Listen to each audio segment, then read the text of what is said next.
Hello bachcho, let's read the question. The question says the movement of the electrons in the electron transport system in the light reaction is A. Uphill in the terms of redox potential scale, B. Downhill in the terms of redox potential scale, C. Uphill in the terms of oxidation and D. Both A and B. तो question में हमसे पूछा है कि जो electron transport system होता है उसमें इलेक्ट्रॉन्स की मूवमेंट कैसी होती है ड्यूरिंग द लाइट रिएक्शन। तो हमें चार ऑप्शंस दिए हैं, हमें इन ऑप्शंस में से एक करेक्ट ऑप्शन बताना है। तो let's start with the key concept first. इस क्वेश्चन में हमारा की कॉन्सेप्ट होगा the electron transport system. Electron transport system.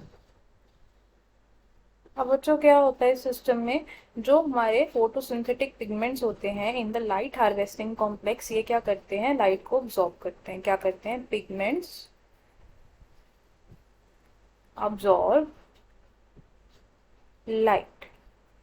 Pigments ने जब लाइट को अब्सॉर्ब किया तो ये पिगमेंट्स में से जो इलेक्ट्रॉन्स होते हैं वो एक्साइटेड हो जाते हैं एंड एक्साइट होकर ये जो इलेक्ट्रॉन्स हैं ये जंप करते हैं to the next farther orbits. मतलब जो ऑर्बिट्स दूर हैं ये वहां पर जंप करना शुरू कर देते हैं।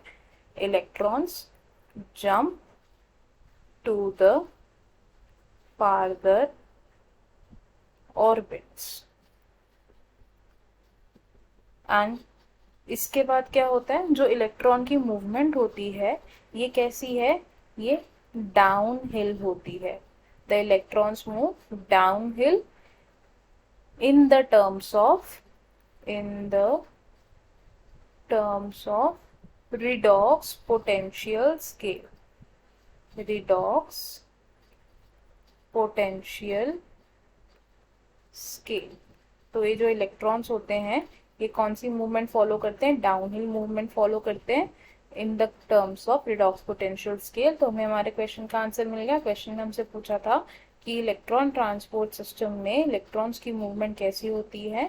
तो हमारा करेक्ट ऑप्शन कौन हो, तो हमारा करेक्ट ऑप्शन कौन सा, तो हमारा करेक्ट ऑप्शन कौन सा होगा, ऑप्शन बी, यानी कि downhill in the terms of redox potential scale.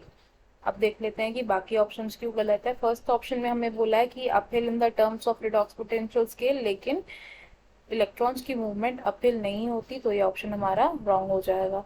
Option C हमें बोला है uphill in the terms of oxidation, तो इलेक्ट्रॉन्स की मूवमेंट अपहिल नहीं होती in the terms of oxidation, तो ये ऑप्शन भी हमारा गलत हो जाएगा। And option D says both A and B, but हमारा सिर्फ ऑप्शन बी करेक्ट है, तो ये ऑप्शन भी हम गलत कंसिडर करेंगे। तो हमारा फाइनल एंड करेक्ट आंसर कौन सा होगा, ऑप्शन बी, यानी कि downhill in the terms of redox potential scale. I hope you understood it well. All the best. Thank you.